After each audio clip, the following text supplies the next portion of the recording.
그럼 DNA 검사를 해보시면 되지 않나요? 진실이 밝혀질 텐데. 왜 그렇게 피하려고 하세요? 영순의 목소리는 떨렸지만 단호했다. 이야기를 시작하기 전에 무료 버튼인 구독과 좋아요를 눌러주세요. 오늘 하루 좋은 일이 올 거예요. 2023년 가을 서울 변두리 성북구 기름동의 오래된 다세대 주택 2층에서 새벽 5시면 어김없이 일어나는 김영순의 하루가 시작됩니다. 올해 63살인 영순은 20여 년 전 남편을 일찍 떠나보내고 혼자 손자 준호와 살아가고 있습니다. 요즘 젊은 세대들은 편의점에서 간편하게 끼니를 해결하지만 영수는 여전히 새벽부터 일어나 손수 반찬을 만들어 작은 반찬 가게를 운영하며 근근히 생계를 이어가고 있습니다. 집 앞 골목길은 예전과 많이 달라졌습니다. 옛날엔 동네 아이들이 뛰어노는 소리로 시끌벅적했는데 이제는 저출산 시대라고 하더니 아이 울음소리조차 들리지 않습니다. 대신 택배 오토바이와 음식 배달 오토바이들이 하루 종일 골목을 누비고 다닙니다. 그래도 손자 준호가 곁에 있어 영순의 하루하루는 외롭지 않습니다. 준호야, 아침 먹고 가거라. 요즘 젊은 애들은 모두 아침을 굶는다더니 우리 준호만큼은 그러면 안 된다. 영수는 된장찌개 냄새가 구수하게 퍼지는 부엌에서 손자를 부릅니다. 26살 준호는 대학원 진학을 준비하며 도서관과 독서실을 오가는 바쁜 나날을 보내고 있습니다. 할머니, 저는 빵 하나만 들고 갈게요. 늦었어요. 준호는 서둘러 가방을 챙기며 할머니의 이마에 가볍게 입맞춤을 합니다. 영수는 준호가 나간 뒤 혼자 아침을 먹으며 창밖을 바라봅니다. 아들 민수는 몇 년 전 해외 사업을 한다며 중국으로 떠났고 가끔 카카오톡으로 안부 메시지와 함께 송금만 해올 뿐입니다. 하지만 준호가 있어 그나마 집안이 활기를 띱니다. 손자는 어려서부터 영순을 잘 따랐고 지금도 대학원 준비로 바쁜 와중에도 할머니 일을 도와주곤 합니다. 오전 8시 영수는 30년 넘게 사용해온 낡은 장바구니를 들고 기름시장으로 향합니다. 요즘은 대형마트나 온라인 쇼핑이 대세라고 하지만 영순에게는 30년 넘게 다닌 재래시장이 골목골목 손바닥보다 익숙합니다. 시장 입구에는 여전히 기름시장이라고 쓰인 낡은 간판이 걸려 있고 좁은 골목 사이로 각종 상점들이 빼곡히 들어서 있습니다. 영순아, 오늘도 일찍 나왔네. 요즘 젊은 사람들은 다 온라인으로 주문한다는데 우리 영순이는 여전히 직접 와서 골라가는구나. 청가점 사장 박 씨가 반갑게 인사합니다. 준호 녀석 먹일 반찬감 사러 왔어요. 그 애가 시험 준비한다고 밤늦게까지 공부하니까 영양가 있는 것들로 챙겨줘야죠. 영수는 싱싱한 무와 배추를 골라 담으며 미소를 짓습니다. 시장 한복판에서 우연히 옛 동창을 만났습니다. 간호사 출신인 박마리는 영순과 같은 해에 태어났지만 도시 생활의 스트레스 때문인지 더 나이 들어 보입니다. 마리는 젊었을 때 대학병원에서 간호사로 일했지만 지금은 은퇴해서 동네 경로당에서 자원봉사를 하며 지냅니다. 영순아, 정말 오랜만이네. 손자 준호 잘 크고 있지? 마리는 영순의 팔을 붙잡으며 반가워합니다. 두 사람은 시장 입구에 새로 생긴 작은 카페로 자리를 옮깁니다. 예전 같으면 다방이나 찻집이었겠지만 요즘은 젊은 사장이 운영하는 모던한 카페가 들어서 있습니다. 메뉴판에는 전통차와 함께 어르신들을 위한 믹스커피도 준비되어 있어 부담 없이 이용할 수 있습니다. 두 사람은 따뜻한 커피를 마시며 오랜 이야기를 나눕니다. 그런데 말이야, 너 준호 낳은 병원이 명성병원이었지? 마리가 갑자기 진지한 표정으로 묻습니다. 영수는 고개를 끄덕입니다. 맞아. 1997년에 거기서 나왔어. 그때 그 병원이 꽤 유명했잖아. 왜 그래? 마리는 커피잔을 내려놓고 잠시 망설이더니 조심스럽게 입을 엽니다. 그때 그 병원에서 좀 이상한 소문이 있었거든. 아기 바꿔치기 사건 말이야. 영순의 손이 커피잔을 든 채로 멈춥니다. 주변에 소란스러운 소음이 갑자기 멀어지는 것 같습니다. 무슨 소리야? 바꿔치기라니. 마리는 주변을 둘러보며 목소리를 더욱 낮춥니다. 정확한 건 아니지만 그 시절 그 병원에서 일하던 간호사들이 가끔 그런 이야기를 했어. 부유한 집 아기와 가난한 집 아기가 바뀌었다는. 물론 확실한 건 아니야. 그냥 소문이었을 수도 있고. 영순의 마음속에 묘한 파문이 일어납니다. 별것 아닌 소문일 텐데 왜인지 가슴이 두근거리기 시작합니다. 그런 일이 정말 있었을까? 영수는 애써 웃으며 말하지만 목소리가 약간 떨리는 것을 느낍니다. 마리의 말이 머릿속을 떠나지 않습니다.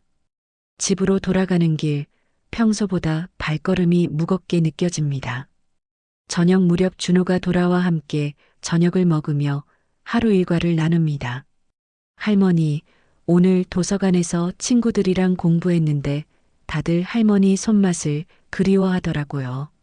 준호의 밝은 웃음소리가 집안을 환하게 만듭니다. 하지만 영순의 마음 한편에는 마리의 말이 작은 가시처럼 박혀 있어 평소만큼 즐겁게 대화에 참여하지 못합니다. 밤이 되어 준호가 자신의 방에서 공부하고 있을 때 영수는 혼자 거실에 앉아 오래된 앨범을 꺼냅니다. 준호가 갓난아기였을 때 사진들을 하나하나 들여다봅니다. 병원에서 찍은 첫 사진, 100일 사진, 돌잔치 사진. 모든 사진 속 아기가 사랑스럽고 예쁘기만 합니다. 내가 왜 이런 생각을 하고 있는 거지? 영수는 고개를 저으며 사진첩을 덮습니다. 하지만 잠자리에 들어서도 마리의 말이 계속 맴돕니다. 바꿔치기라니 그런 일이 정말 있을 수 있을까요? 영수는 천장을 바라보며 뒤척입니다. 준호는 영순에게 있어 세상에서 가장 소중한 존재입니다. 핏줄이든 아니든 20여 년을 함께 키워온 사랑하는 손자임에는 틀림없습니다. 하지만 마음 깊은 곳에서 작은 의문이 싹트기 시작했습니다. 마리와의 만남 이후 며칠이 지났지만 영순의 마음은 여전히 불안했습니다. 아기 바꿔치기라는 말이 계속 머릿속을 맴돌았습니다. 평소 같으면 그런 소문 정도는 웃어넘겼을 텐데 왜인지 이번만큼은 마음에서 지워지지 않았습니다. 반찬 가게 일을 하면서도 자꾸 딴 생각을 하게 되고 밤에도 잠이 오지 않아 뒤척이는 날이 계속되었습니다. 화요일 오후 준호가 감기 기운이 있다며 동네 병원에 다녀온다고 했습니다. 요즘 날씨가 쌀쌀해져서 독감이 유행한다는 뉴스를 봤던 터라 영수는 걱정이 되었습니다. 할머니, 병원 다녀올게요. 그냥 감기약 받아오는 거니까 걱정하지 마세요. 준호는 평소와 다름없이 밝은 모습으로 집을 나섰습니다. 영수는 그런 준호를 보며 마음 한편이 따뜻해졌지만 동시에 마리의 말이 또다시 떠올랐습니다. 저녁 무렵 준호가 돌아왔을 때 평소와는 다른 표정을 하고 있었습니다. 뭔가 심각하고 고민스러운 기색이 역력했습니다. 할머니, 준호는 거실 소파에 앉아 한참을 망설이더니 조심스럽게 입을 열었습니다. 오늘 병원에서 혈액 검사를 했는데요. 의사 선생님이 좀 이상한 얘기를 하시더라고요. 영순의 가슴이 쿵 하고 내려앉았습니다. 무슨 이상한 얘기? 준호는 진료 기록지를 꺼내며 설명했습니다. 제 혈액형이 AB형인데 할머니가 예전에 말씀해 주신 저희 가족 혈액형을 생각해 보니까 의사 선생님 말씀이 이론적으로는 나올 수 없는 조합이라고 하시더라고요. 아버지가 O형이고 어머니가 A형이었다면서요? 영수는 머리가 하얘지는 것을 느꼈습니다. 사실 영수는 며느리의 혈액형을 정확히 기억하지 못했지만 아들 민수는 분명히 O형이었습니다. 준호의 말이 귓가에서 웅웅거렸습니다. 혈액형이 맞지 않는다니 이게 무슨 일일까요?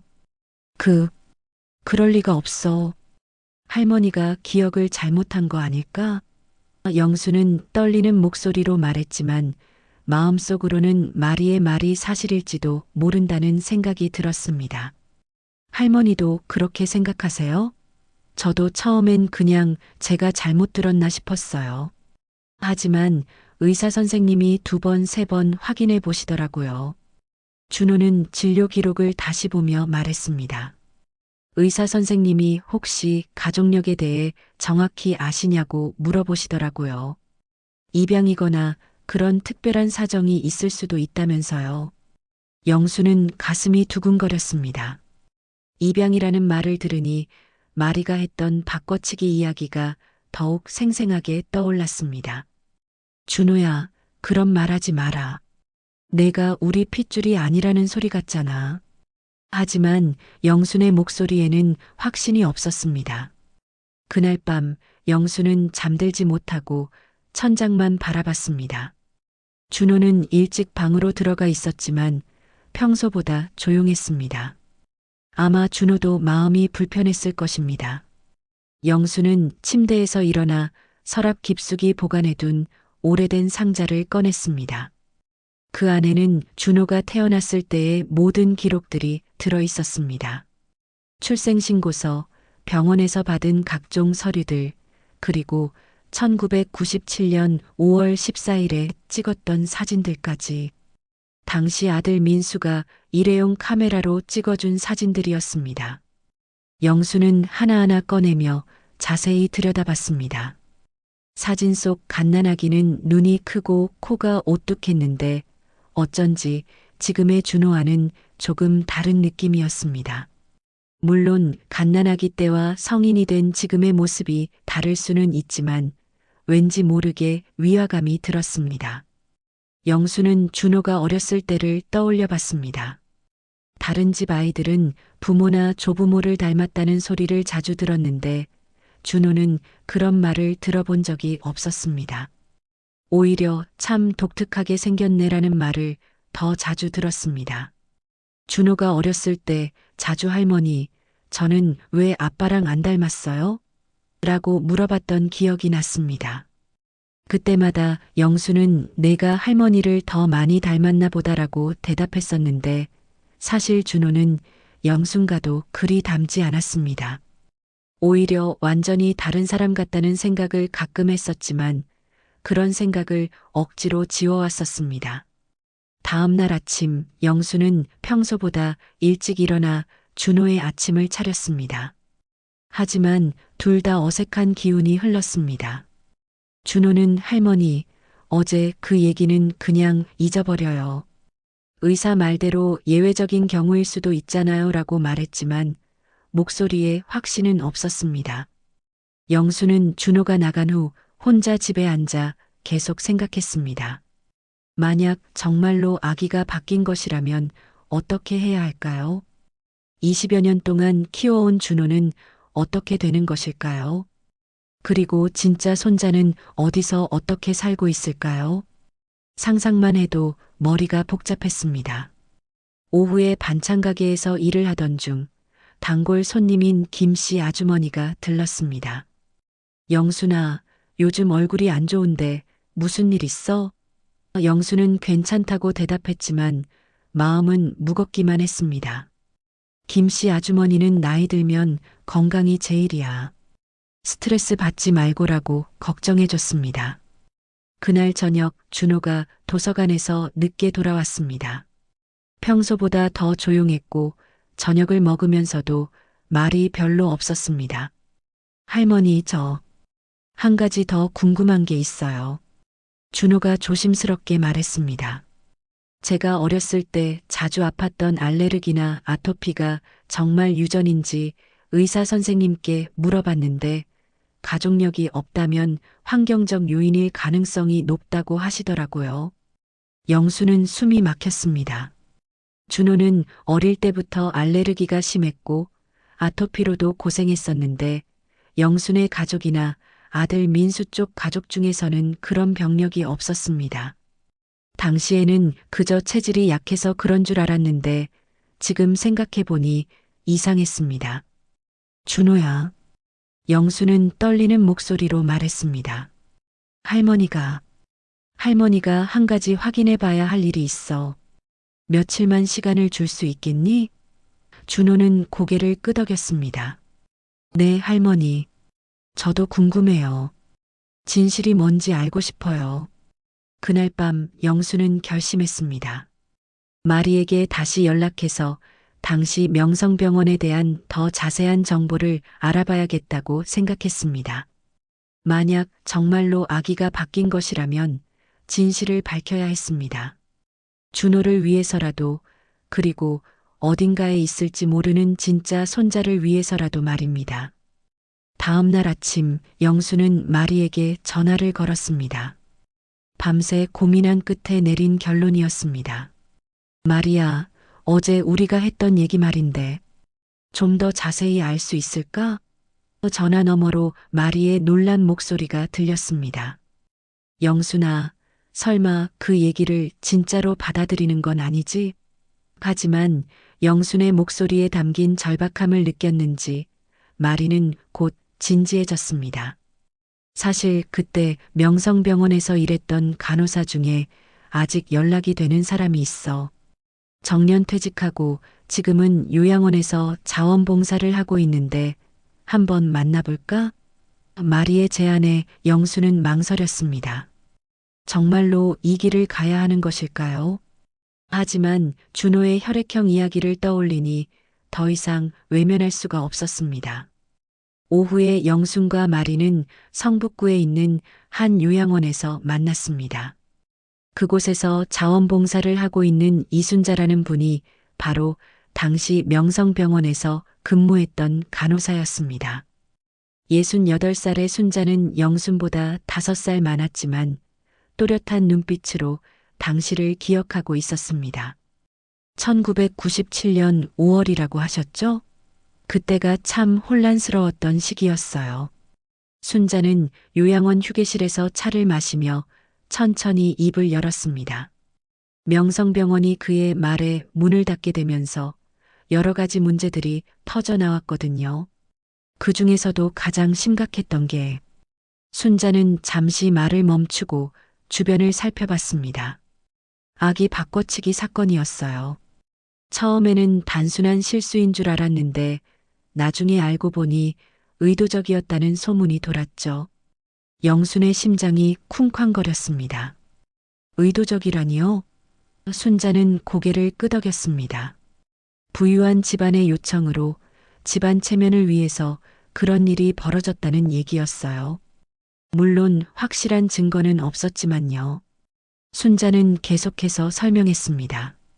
그때 5월 14일 새벽에 2명의 산모가 거의 동시에 출산을 했어요. 한 분은 가난한 집안의 며느리였고 다른 한 분은 재벌가 며느리였죠. 문제는 재벌가 시어머니가 손자가 마음에 들지 않는다며 난리를 쳤다는 거예요. 영수는 숨을 죽이고 들었습니다. 그 시어머니가 아기가 집안 피가 아니라고 며느리가 바람을 피웠다고 소리를 질렀어요. 물론 말도 안 되는 소리였지만 워낙 권력 있는 집안이라 병원에서도 어쩔 수 없었던 것 같아요. 순자의 목소리가 더욱 낮아졌습니다. 그래서 밤중에 몰래 아기를 바꿔치기 했다는 소문이 있었어요. 영수는 머리가 어지러웠습니다. 그럼 제 손자가 정말... 순자는 영순의 손을 잡았습니다. 확실한 건 아니에요. 그냥 당시 간호사들 사이에 돌던 소문일 뿐이죠. 하지만 그 일 이후로 관련된 의료진들이 모두 병원을 떠났고 기록들도 대부분 사라졌어요. 마리가 조심스럽게 물었습니다. 혹시 그 재벌가가 어디인지 아세요? 순자는 잠시 생각하더니 대답했습니다. 강태수라는 사람이었어요. 건설회사를 운영하는 큰 기업의 회장이었죠. 며느리 이름은 최미정이었던 것 같아요. 영수는 그 이름들을 머릿속에 새겼습니다. 강태수, 최미정. 만약 정말로 아기가 바뀌었다면 지금 준호 대신 그 집에서 자라고 있을 아이가 진짜 손자일까요? 상상만 해도 가슴이 미어졌습니다. 요양원을 나서며 마리가 말했습니다. 영순아, 이제 어떻게 할 거야? 정말 그 사람들을 찾아갈 거야? 영수는 한참을 망설였습니다. 이미 20여 년이 지난 일이고 모든 게 추측에 불과했습니다. 하지만 준호의 혈액형 문제와 지금까지 느꼈던 모든 의심들이 하나로 연결되는 것 같았습니다. 일단 그 사람들이 어디 사는지부터 알아봐야겠어. 영순의 목소리에는 결연함이 담겨 있었습니다. 집으로 돌아가는 길, 영수는 복잡한 마음이었습니다. 만약 정말로 아기가 바뀌었다면 자신은 어떻게 해야 할까요? 준호에게는 어떻게 말해야 할까요? 집에 도착했을 때 준호는 아직 돌아오지 않았습니다. 영수는 혼자 앉아서 오늘 들은 이야기를 되새겼습니다. 강태수, 최미정. 그 이름들이 계속 머릿속을 맴돌았습니다. 인터넷을 잘 모르는 영순으로서는 그들의 현재 소재를 알아내기가 쉽지 않을 것 같았습니다. 그때 준호가 돌아왔습니다. 할머니, 다녀왔습니다. 평소와 다름없는 밝은 목소리였지만 영순에게는 왠지 서글프게 들렸습니다. 20여 년 동안 손자라고 믿고 키워온 아이인데 혹시 정말로 남의 아이였다면 어떻게 해야 할까요? 저녁을 먹으면서 준호가 물었습니다. 할머니, 어디 다녀오셨어요? 오늘 하루 종일 안 계시더라고요. 영수는 잠시 망설이다가 대답했습니다. 그냥 옛날 친구들 만나고 왔어. 거짓말이었지만 아직은 준호에게 말할 때가 아니라고 생각했습니다. 할머니, 혹시 제 혈액형 때문에 뭔가 알아보고 계신 건 아니죠? 준호의 예리한 질문에 영수는 당황했습니다. 아니야, 그런 게 아니야. 하지만 준호는 영순의 표정에서 뭔가를 눈치챈 것 같았습니다. 할머니, 저도 궁금해요. 진실이 뭔지 알고 싶어요. 그날 밤 영수는 다시 한번 결심했습니다. 내일부터 본격적으로 강태수와 최미정을 찾아봐야겠다고 생각했습니다. 준호를 위해서라도, 그리고 어딘가에 있을지 모르는 진짜 손자를 위해서라도 진실을 밝혀야 했습니다. 하지만 동시에 두려웠습니다. 만약 정말로 모든 게 사실이라면 자신의 인생이 송두리째 바뀔 수도 있었으니까요. 영수는 창밖을 바라보며 깊은 한숨을 쉬었습니다. 평범했던 일상이 이렇게 흔들릴 줄은 몰랐습니다. 하지만 이제 돌이킬 수는 없었습니다. 진실을 향한 첫걸음을 떼었으니 끝까지 가봐야 했습니다. 다음 날부터 영수는 본격적인 조사에 나섰습니다. 인터넷을 잘 모르는 영순에게는 쉽지 않은 일이었지만 동네 도서관에 가서 사서의 도움을 받아 강태수와 최미정에 대한 정보를 찾기 시작했습니다. 다행히 강태수는 꽤 유명한 기업인이라 신문 기사들을 통해 어렵지 않게 정보를 얻을 수 있었습니다. 강태수는 현재 70대 초반으로 태수건설이라는 중견 건설회사의 회장이었습니다. 1990년대에 아파트 건설 붐을 타고 크게 성공한 인물이었죠. 부인 최미정과의 사이에 아들 둘이 있다고 나와 있었습니다. 첫째 아들 강도연이 1997년생이니 바로 준호와 같은 나이였습니다. 영순의 가슴이 두근거렸습니다. 1997년 5월 14일, 바로 준호가 태어난 그날에 강도연도 태어났다는 것이었습니다. 우연일 수도 있지만 너무나 정확하게 일치하는 날짜였습니다. 영수는 떨리는 손으로 강태수 가족의 현재 주소를 확인했습니다. 서울 강남구 청담동의 고급 주택가에 살고 있었습니다. 며칠 동안 고민한 끝에 영수는 직접 그들을 만나보기로 결심했습니다. 하지만 어떻게 접근해야 할지 막막했습니다. 갑자기 나타나서 혹시 아기를 바꿔치기 하지 않았냐고 물어볼 수도 없는 노릇이었습니다. 그러던 중 영수는 한 가지 방법을 생각해냈습니다. 토요일 오전 영수는 청담동으로 향했습니다. 강태수의 집 근처에서 기다리다가 가족들의 일상을 살펴보기로 한 것입니다. 혹시라도 강도연을 직접 볼 수 있다면 뭔가 알 수 있을지도 모른다는 생각이었습니다. 청담동의 고급 주택가는 영순이 살고 있는 기름동과는 완전히 다른 세상이었습니다. 넓은 정원을 가진 단독주택들이 줄지어 서 있고 고급 외제차들이 거리에 주차되어 있었습니다. 영수는 자신이 완전히 다른 계층의 사람들 세상에 들어온 것 같은 기분이 들었습니다. 강태수의 집은 3층 규모의 현대식 단독주택이었습니다. 높은 담장으로 둘러싸여 있어 안쪽을 들여다보기는 어려웠지만 웅장하고 화려한 외관이 이 집 주인의 부를 상징하는 것 같았습니다. 영수는 집 맞은편 카페에 자리를 잡고 기다렸습니다. 오후 2시경 드디어 집 대문이 열리며 한 여성이 나왔습니다. 50대 중반 정도로 보이는 여성은 명품 옷을 입고 있었고 우아한 자태에서 부유함이 묻어났습니다. 아마 최미정일 것이라고 영수는 짐작했습니다.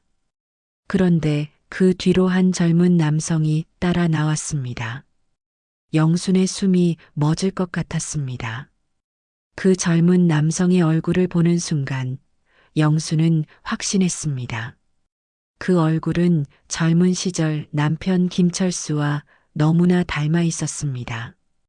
코의 모양, 눈썹의 형태, 심지어 걸음걸이까지도 남편을 연상시켰습니다.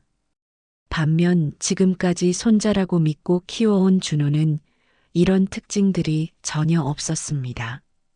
강도현이라고 추정되는 그 젊은 남성은 어머니와 함께 고급 외제차에 올라탔습니다. 영수는 그들의 뒷모습을 바라보며 복잡한 감정에 휩싸였습니다. 만약 정말로 저 아이가 자신의 진짜 손자라면 지난 20여 년 동안 자신은 무엇을 한 것일까요? 집으로 돌아가는 길, 영순의 마음은 혼란스러웠습니다. 강도연의 얼굴에서 남편의 모습을 본 것이 착각일 수도 있지만 너무나 또렷하고 확실했습니다. 그리고 준호와는 완전히 다른 분위기와 느낌이었습니다. 영수는 점점 확신을 갖게 되었습니다. 그날 저녁 준호가 할머니, 요즘 어디 자꾸 나가시는 거예요? 혹시 제 일 때문에 뭔가 알아보고 계신 건 아니죠? 라고 물었습니다. 영수는 더 이상 숨길 수 없다고 생각했습니다. 준호야, 할머니가 너한테 할 말이 있어.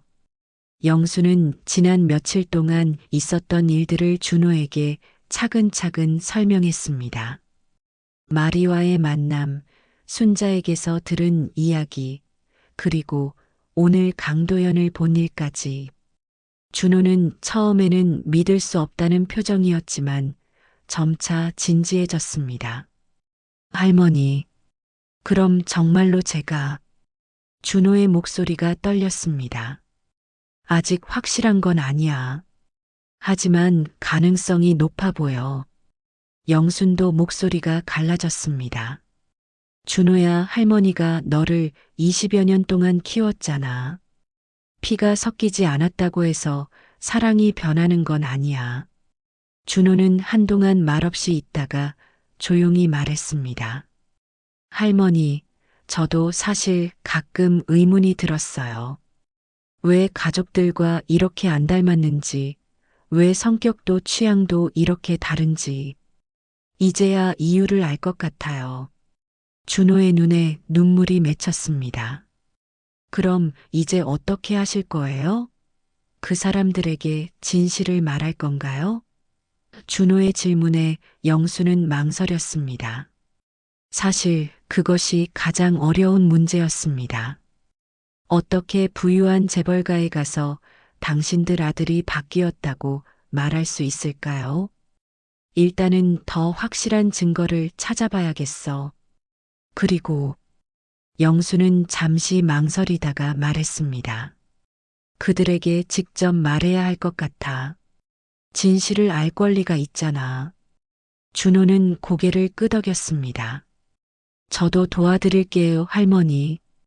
이건 저의 일이기도 하니까요. 그날 밤 영순과 준호는 늦게까지 이야기를 나눴습니다. 앞으로 어떻게 해야 할지, 어떤 방법으로 접근해야 할지에 대해서 말입니다.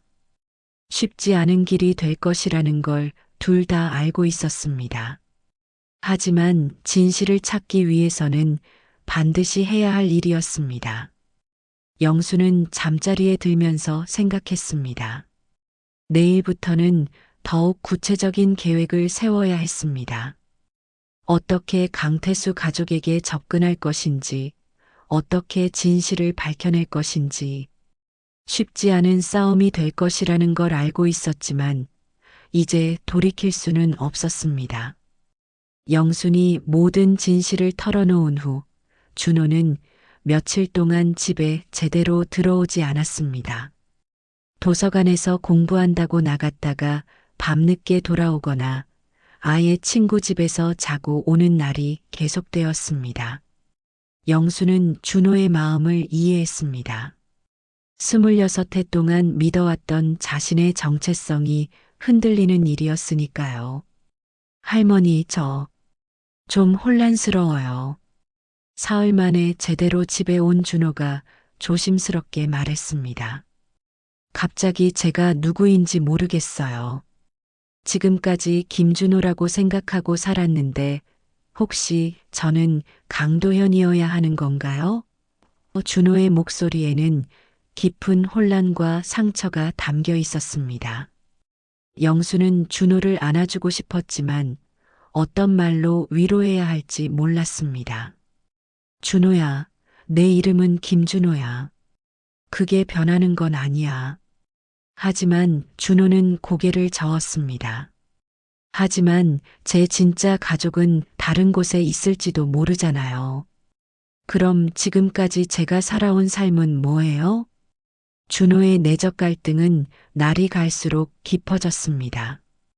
대학원 준비도 제대로 하지 못하고 친구들과의 만남도 피하게 되었습니다.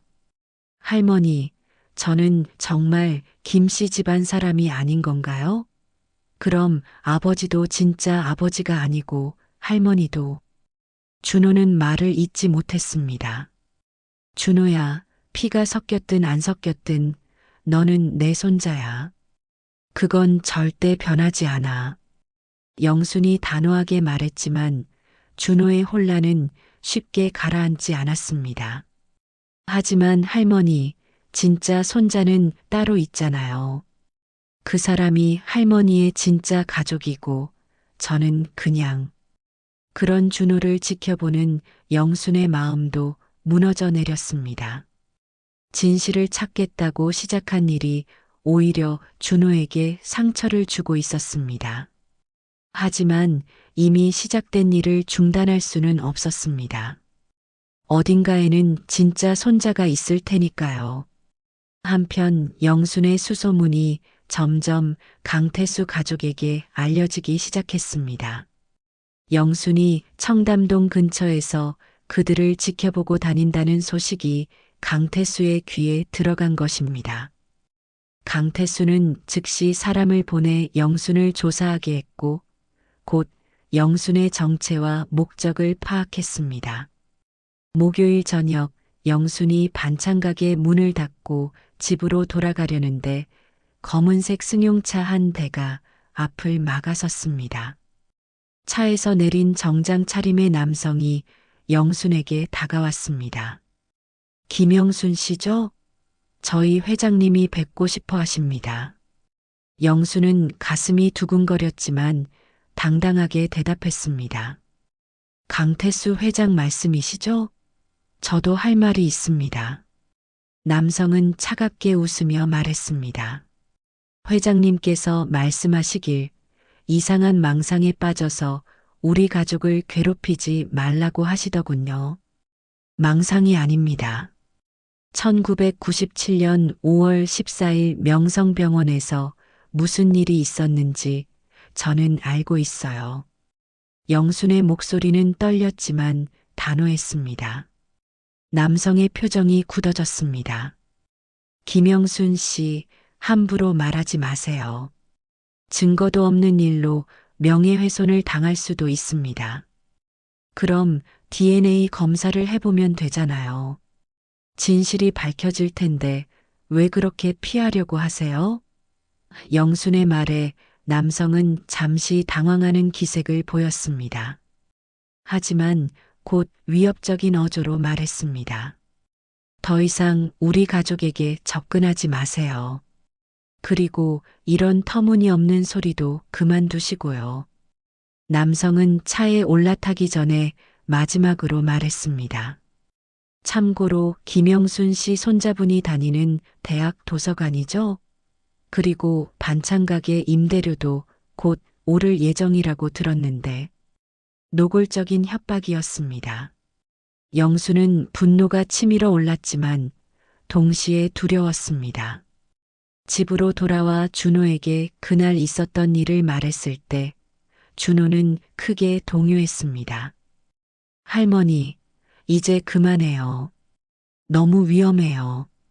준호의 목소리에는 공포가 섞여 있었습니다. 저 때문에 할머니가 위험해지는 건 싫어요. 준호야, 우리가 포기하면 진실은 영원히 묻혀버려. 그래도 괜찮겠어? 영순의 말에 준호는 고개를 저었습니다. 하지만 할머니, 저는 정말 모르겠어요. 제가 누구인지, 어디에 속해야 하는지, 이런 상황이 너무 힘들어요. 준호는 계속해서 말했습니다. 만약 정말로 제가 강도현이어야 한다면 지금까지 함께 살았던 우리는 뭐가 되는 거예요? 할머니와 저는 남남이 되는 건가요?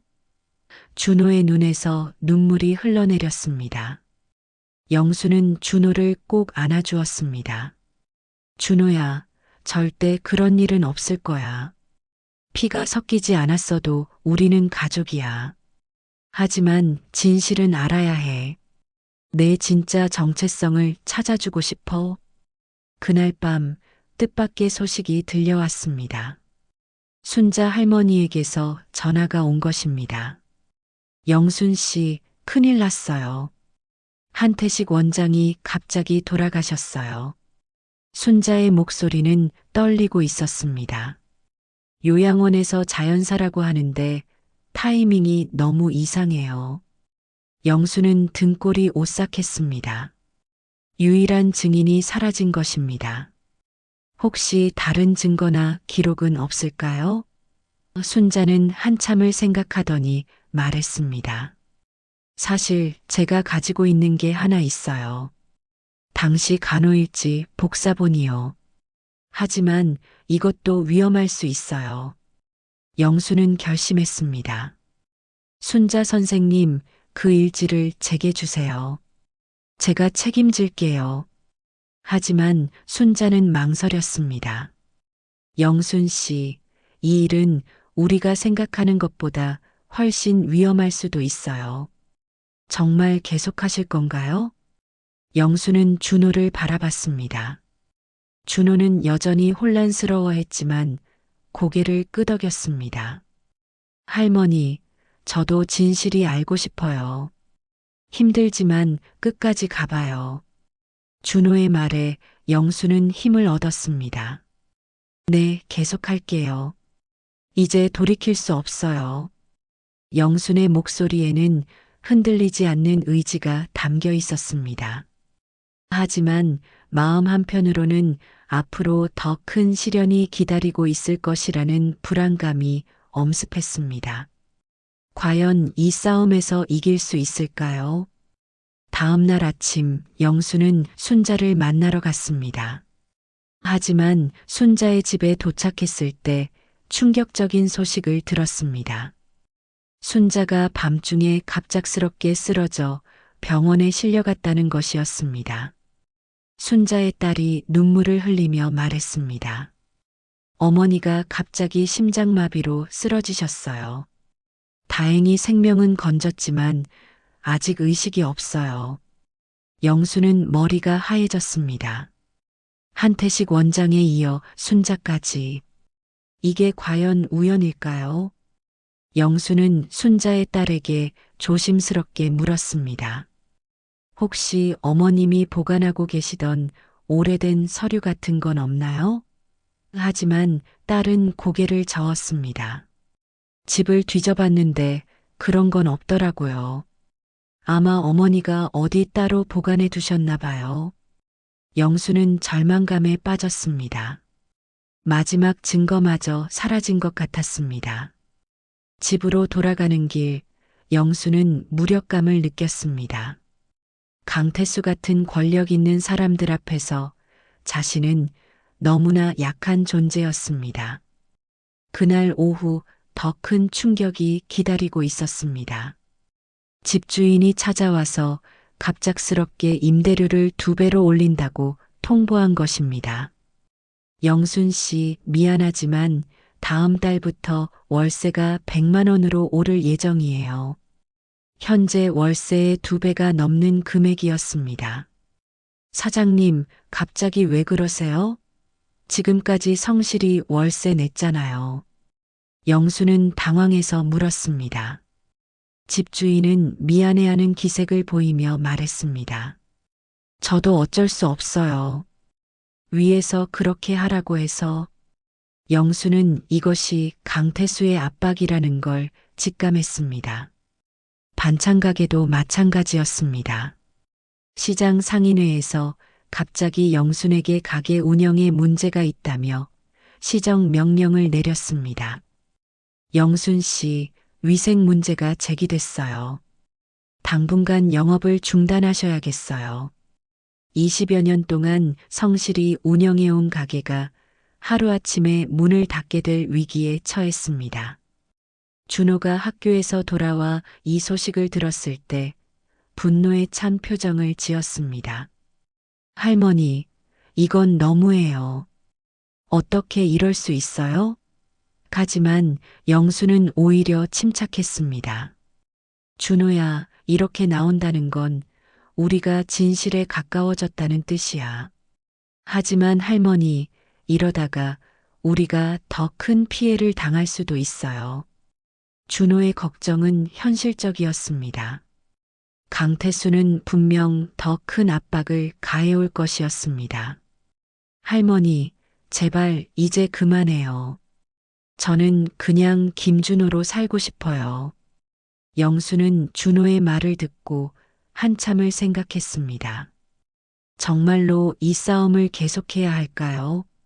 준호도 원하지 않는데 굳이 진실을 밝혀야 할 이유가 있을까요? 하지만 마음 깊은 곳에서는 포기할 수 없다는 목소리가 들렸습니다. 그날 저녁 뜻밖의 전화가 걸려왔습니다. 전화 상대는 최미정이었습니다. 김영순 씨죠? 저는 최미정입니다. 한번 만나서 이야기할 수 있을까요? 차분하지만 단호한 목소리였습니다. 다음 날 오후 영수는 미정과 만났습니다. 만난 장소는 조용한 카페였는데 미정은 평소보다 수척해 보였습니다. 김영순 씨, 솔직히 말씀드릴게요. 저도 의심했어요. 미정의 첫마디에 영수는 놀랐습니다. 1997년 그날, 저는 분명히 제 아들을 낳았어요. 하지만 시어머니가 계속 그 아이가 집안 피가 아니라고 우기시더라고요. 미정의 목소리가 떨렸습니다. 시어머니는 며느리인 제가 바람을 피웠다고 의심하셨어요. 말도 안 되는 일이었지만 영수는 숨을 죽이고 들었습니다. 그래서 병원에서 무슨 일이 일어났던 건가요? 미정은 한참을 망설이다가 말했습니다. 시어머니가 병원 관계자들과 뭔가 이야기를 나누시더라고요. 그리고 그날 밤 간호사가 와서 아기를 잠깐 데려간다고 했어요. 그때 정말로 아기가 바뀐 건가요? 영순의 질문에 미정은 눈물을 흘렸습니다. 저도 확실하지 않아요. 하지만 가능성이 있어요. 도연이가 어릴 때부터 시어머니나 남편과 전혀 닮지 않았거든요. 오히려 완전히 다른 사람 같았어요. 영수는 가슴이 두근거렸습니다. 그럼 지금의 강도연은? 미정은 고개를 끄덕였습니다.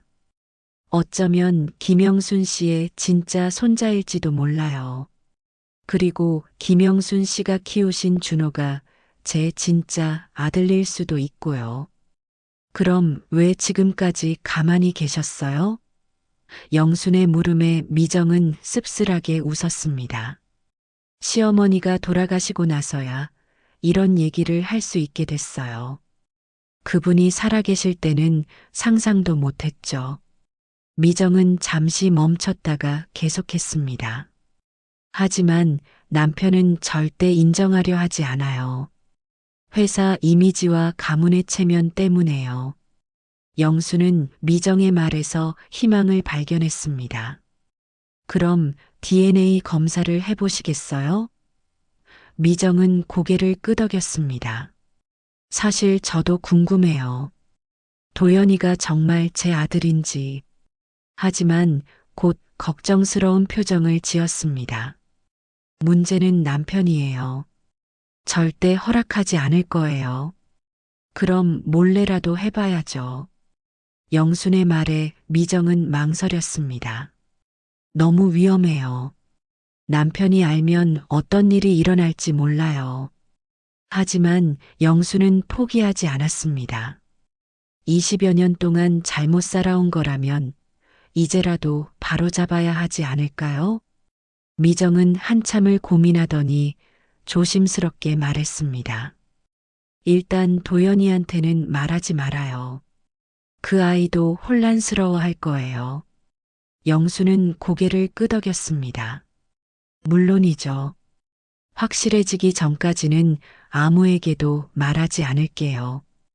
두 사람은 비밀리에 DNA 검사를 진행하기로 약속했습니다. 하지만 강태수를 속이고 검사를 진행하는 것은 쉽지 않을 것 같았습니다. 영수는 집으로 돌아가면서 생각했습니다. 이제 진실에 한 발 더 가까워졌지만 동시에 더 큰 위험이 기다리고 있을 것 같았습니다. 미정과의 약속 후 일주일이 지났습니다. 비밀리에 DNA 검사를 진행하기로 했지만 실제로 실행하기는 쉽지 않았습니다. 강태수의 감시가 계속되고 있었고 영순과 준호의 일상도 점점 더 어려워지고 있었습니다. 반찬 가게는 결국 문을 닫아야 했고 집 월세도 감당하기 힘든 상황이 되었습니다. 그런데 어느 날 오후 뜻밖의 연락이 왔습니다. 진실 추적이라는 방송 프로그램에서 제보를 받고 연락한 것이었습니다. 저희가 김영순 씨의 사연을 들었는데요. 한번 인터뷰를 해보시겠어요? 담당 PD의 제안이었습니다. 영수는 처음에는 망설였습니다. 방송에 나간다는 것은 모든 걸 공개하는 것이었으니까요. 하지만 다른 방법이 없어 보였습니다. 강태수 같은 권력자를 상대로는 언론의 힘이 필요할 것 같았습니다. 준호야, 어떻게 생각해? 영순이 물었습니다. 준호는 며칠을 고민했습니다. 방송에 나간다는 것은 자신의 정체성 문제가 전국에 알려지는 것이었습니다. 할머니, 저도 무서워요. 하지만 이것 말고는 달리 방법이 없는 것 같아요. 준호는 결국 방송 출연에 동의했습니다. 방송 촬영 전날 미정에게서 연락이 왔습니다.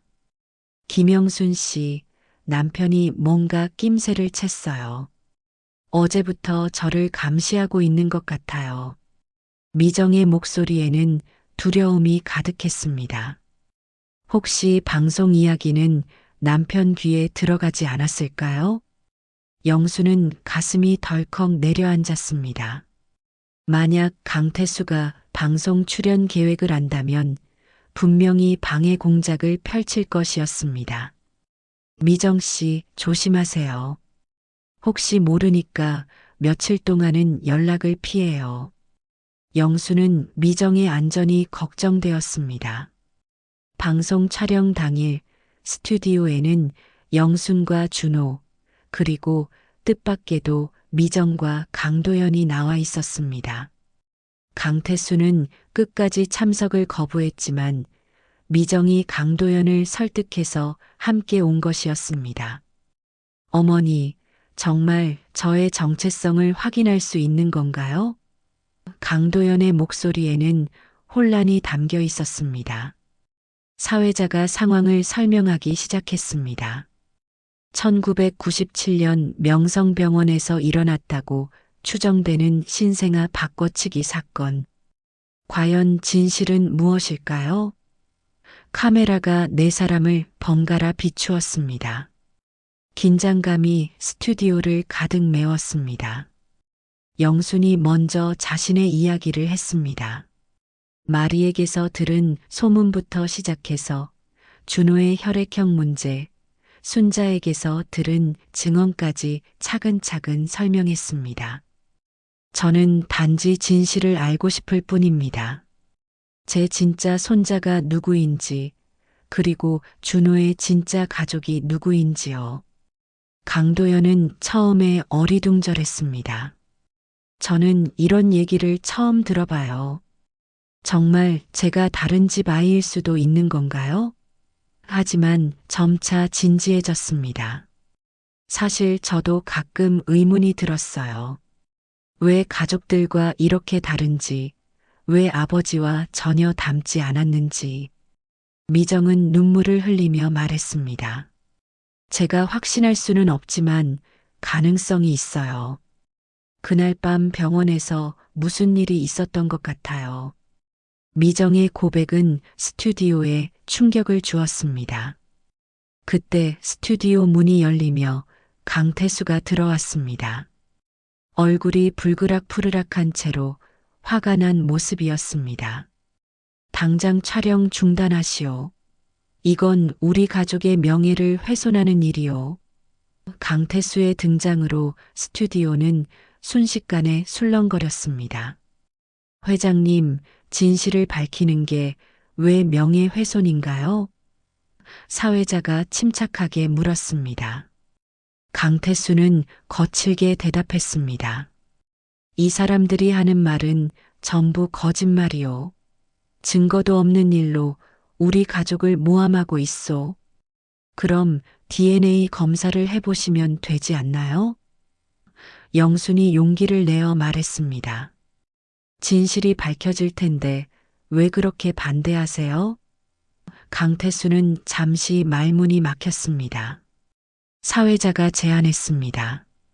그럼 지금 여기서 DNA 검사를 진행해 보는 건 어떨까요?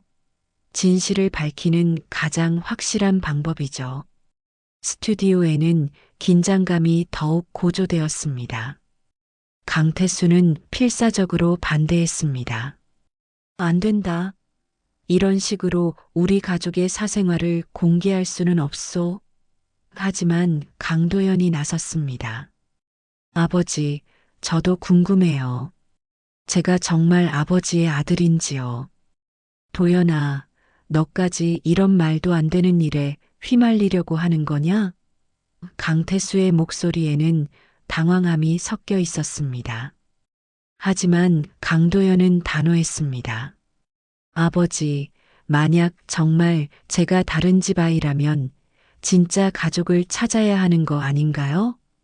준호도 용기를 냈습니다. 저도 알고 싶어요. 제 진짜 정체성이 뭔지요. 두 젊은이의 의지에 강태수도 더 이상 막을 수 없었습니다. 결국 DNA 검사가 진행되었습니다. 영순과 강도현, 준호와 미정의 유전자를 채취해서 즉석에서 간이 검사를 실시했습니다. 결과가 나오기까지의 시간은 지옥 같았습니다. 모든 사람이 숨을 죽이고 기다렸습니다. 마침내 결과가 발표되었습니다. 강도현 씨는 김영순 씨의 친손자가 맞습니다. 그리고 김준호 씨는 최미정 씨의 친아들이 맞습니다. 충격적인 결과였습니다. 정말로 아기가 바뀌어 있었던 것입니다. 스튜디오는 충격에 휩싸였습니다. 영수는 강도연을 바라보며 눈물을 흘렸습니다. 정말 내 손자구나. 강도연도 당황한 채로 영순을 바라봤습니다. 준호는 미정을 보며 복잡한 표정을 지었습니다. 강태수는 완전히 무너진 모습이었습니다. 이럴 수가. 20여 년 동안 아들이라고 믿고 키워온 강도연이 남의 아이였다는 충격적인 진실이 밝혀진 것입니다. 미정은 눈물을 흘리며 준호에게 다가갔습니다. 준호야, 정말 미안해. 방송이 끝난 후에도 모든 사람이 충격에서 벗어나지 못했습니다. 진실이 밝혀졌지만 이제 새로운 문제가 시작되었습니다. 어떻게 이 상황을 받아들이고 앞으로 어떻게 살아가야 할지 아무도 답을 알 수 없었습니다. 방송이 끝나고 한 달이 지났습니다.